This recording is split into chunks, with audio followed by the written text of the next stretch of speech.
Coloque numa assadeira grande aquele que já foi o país do futuro. Misture ameaças presidenciais, descontrole na economia, autoritarismo. Aí leve ao forno e sinta o cheiro de queimado.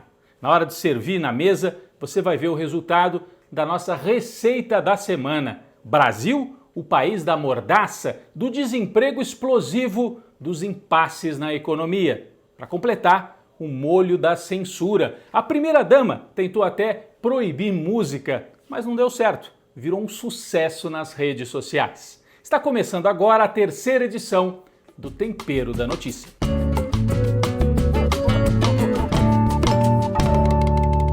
Em vez da máscara, a mordaça. O Brasil é um país em que o presidente da República provoca aglomerações seguidamente e sem a proteção básica para tempos de pandemia. O bolsonarismo é muito frágil para proteger a saúde dos brasileiros. O país está chegando a 150 mil mortos com a Covid-19, mas ele é muito forte para espalhar o autoritarismo pela sociedade. O exemplo vem de Brasília e aí outros atores vão também impondo o autoritarismo. Essa semana, mordaça para cima da jogadora de vôlei Carol Solberg. Vocês se lembram? Ela tinha falado fora Bolsonaro. Foi denunciada num tribunal esportivo e pode receber a pena máxima, R$100 mil de multa e 6 jogos de suspensão. É realmente para calar a boca, impedir protestos, já que os jogadores que falaram a favor de Bolsonaro na campanha eleitoral, esses ficaram muito tranquilos. Mordaça também para cima do candidato do PSOL em São Paulo, Guilherme Boulos. A Polícia Federal intimou o Boulos para que ele explicasse uma postagem de vários meses atrás, comparando Bolsonaro ao rei Luís XVI da França, que perdeu a cabeça na guilhotina. O Boulos denunciou isso como uma manobra autoritária às vésperas da eleição. A denúncia partiu de um deputado bolsonarista que pediu mordaça também para jornalistas, para outros deputados da oposição e até para um youtuber famoso, Felipe Neto. Ou seja, quem critica o Bolsonaro tem que ser calado. Então é o país da mordaça, as pessoas reagem, o Brasil ainda tem essa energia, reação ao autoritarismo, país da mordaça e do descontrole, do impasse na economia. Mais uma semana em que o ministro Paulo Guedes não consegue dizer da onde vai sair o dinheiro para o novo programa de renda que deve substituir o auxílio emergencial. Já caiu de 600 para 300, acaba em dezembro e o ano que vem. O Guedes já disse que ia tirar das aposentadorias para pagar o auxílio em 2021. Não deu, muita gritaria. Agora ele disse que ia tirar dos precatórios, que são aquelas ações judiciais já julgadas na fila para recebimento. De novo, muita gritaria, o mercado também reclamou bastante. Guedes voltou atrás. O vice-presidente, o Mourão, deu uma de sincerão essa semana e disse: pessoal, não tem de onde tirar. Ou a gente cria imposto novo ou corta de outros programas sociais. Esses impasses vão desgastando cada vez mais o ministro Paulo Guedes. Esta semana circulou muito também um vídeo de 3 meses atrás em que o Paulo Guedes dizia: em 90 dias teremos uma grande surpresa, o Brasil vai crescer de novo, e aí ele defendia privatizações, etc. Vamos ver o que dizia o Paulo Guedes. Se formos resilientes, se transformarmos nos próximos 60, 90 dias numa agenda de transformação de marcos regulatórios, de forma que possam vir investimentos em todas essas fronteiras, de gás natural, de petróleo, de cabotagem, de privatizações. Se nós fizermos isso nos próximos 60, 90 dias, dando um exemplo para o mundo e surpreendendo o mundo que nos subestima. Então, se trabalharmos assim, eu acho que nós vamos surpreender e vamos voltar mais rápido. Bom, as redes sociais não perdoaram o Paulo Guedes por esse discurso, já que, surpresa? Qual foi a surpresa que veio? Infelizmente, as surpresas foram 150 mil mortos por causa da Covid-19. Foram as queimadas no Pantanal e na Amazônia, o discurso delinquente nas Nações Unidas e agora o recorde de desemprego. O Brasil, país da mordaça, dos impasses econômicos e do desemprego recorde. 14 milhões de pessoas, praticamente isso, de desempregados, segundo a última pesquisa do IBGE, fora os desalentados, 6 milhões, que são aquelas pessoas que nem saem de casa para procurar emprego. O Brasil, que já tinha passado vergonha por causa do discurso do Bolsonaro na ONU, esta semana passou vergonha também, porque foi citado no debate presidencial nos Estados Unidos como um mau exemplo. O candidato Joe Biden, do Partido Democrata, disse que vai dar 20 bilhões de dólares para o Brasil preservar a Amazônia, ou então o país vai sofrer sanções econômicas. Olha só. Aliás, um debate horroroso, né, nos Estados Unidos. O Biden mesmo muito atrapalhado, sem energia, e o Trump, aquele tipo que a gente conhece, autoritário, não deixava ninguém falar, interrompia o tempo todo.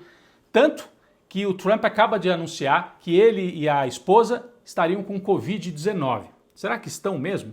Ou é uma tática para agora posar de vítima, já que aquele autoritarismo todo no debate pegou muito mal e parece que o Biden subiu mais ainda nas pesquisas. A família Bolsonaro aqui no Brasil tentou ainda dar apoio para o Trump nessa história da Amazônia. Não dá muito certo, né? A família Bolsonaro está queimada. Além dos filhos, a primeira-dama, esta semana, foi denunciada porque dinheiro que tinha sido doado para combate à Covid-19 aqui no Brasil foi desviado para o programa social gerido pela primeira-dama. Olha só a gravidade, no meio da pandemia, dinheiro que deveria ir para comprar equipamentos e para ajudar as pessoas durante a grave crise de saúde no Brasil. A Michelle Bolsonaro também tentou censurar uma música esta semana. Ela foi à polícia e pediu que a música fosse retirada do ar. A música dos Detonautas. Não deu certo, viu? Até ajudou a música, que está chegando perto de 3 milhões de visualizações só no canal desta banda no YouTube. Então, Michelle, conta pra nós. O dinheiro na sua conta veio do Queiroz?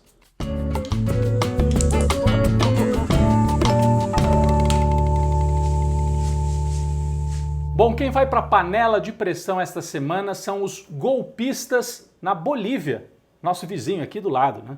Vocês se lembram? Na Bolívia, Evo Morales ganhou as eleições, mas teve que sair correndo do país.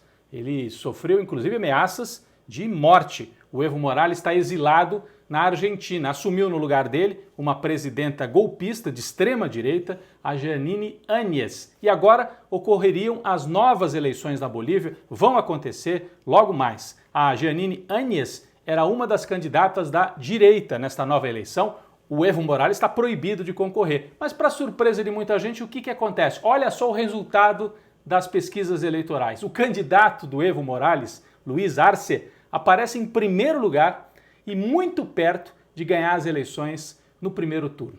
A situação chegou a tal ponto que a golpista Áñez renunciou à candidatura para apoiar outro candidato de direita e assim tentar impedir a vitória do partido de Morales, o Movimento ao Socialismo. O Luiz Arce, candidato do Evo Morales, tem mais de 40 pontos, a gente vê aí, mais de 40 pontos na última pesquisa. O segundo colocado, um pouco mais de 30, é o Carlos Mesa, de centro-direita. E na Bolívia, a regra é a seguinte: basta você ter mais de 40% e 10 pontos de diferença em relação ao segundo colocado. Portanto, deram um golpe e o Movimento ao Socialismo está muito perto de ganhar de novo as eleições. Vamos ver se os golpistas vão permitir, se o MAS ganhar a eleição, vão permitir a posse.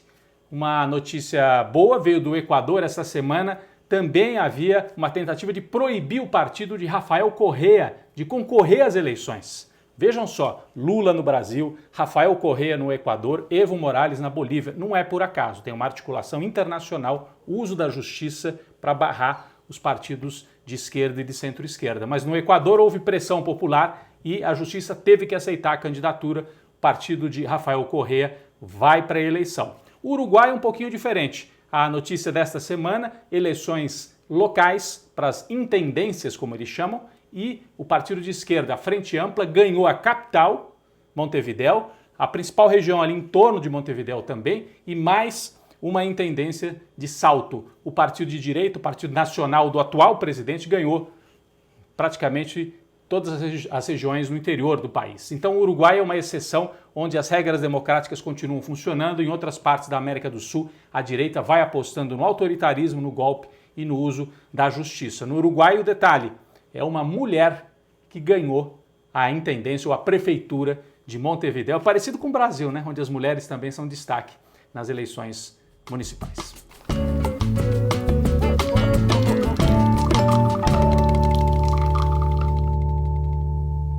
Já que a gente acabou de falar do Uruguai, nosso cafezinho essa semana vai para dois grandes personagens lá no Rio da Prata, aliás, dos dois lados do Rio da Prata. Primeiro, para o Pepe Mujica, que foi presidente do Uruguai, antes foi um guerrilheiro tupamaro, que resistiam, né, à ditadura militar no Uruguai. O Pepe Mujica esteve preso muitos anos numa solitária, inclusive já falou bastante sobre isso, a resistência psicológica, né, para aguentar tanto tempo de isolamento. Quando saiu da cadeia, ele ajudou a reorganizar a Frente Ampla, que é esse grande partido de esquerda no Uruguai. Virou presidente da República, foi considerado até o presidente mais pobre do planeta, porque andava num fusquinha e morava numa chácara muito simples ali no entorno de Montevidéu. O Pepe Mujica anunciou esta semana que está se aposentando da política.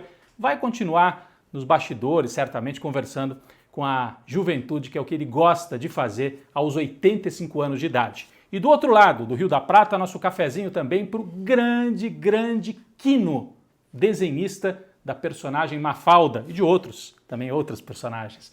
Mas o Quino morreu esta semana. É um personagem, também ele, né, muito querido na Argentina, também aqui no Brasil, tão querido que o presidente da Argentina, Alberto Fernandes, né, lançou a seguinte nota após a morte do Quino. Olha só, se foi o Quino, um dos grandes artistas da história do nosso país, nos fez rir, nos fez pensar e nos convocou sempre a refletir sobre a Argentina, com a qual esteve comprometido como poucos. Hasta siempre, maestro, disse o Alberto Fernandes sobre o Quino. Então, nosso cafezinho para os dois. O Quino também foi homenageado aqui no Brasil por vários desenhistas, a Laerte, olha aí, a homenagem ao Quino, o Aroeira e o Latuf, que também disse uma frase muito bonita sobre o Quino. Como todo grande artista, ele dá um drible na morte e vai sobreviver através da sua personagem, a Mafalda, que fica para a história. Então, um cafezinho bem brasileiro para esses dois grandes personagens latino-americanos.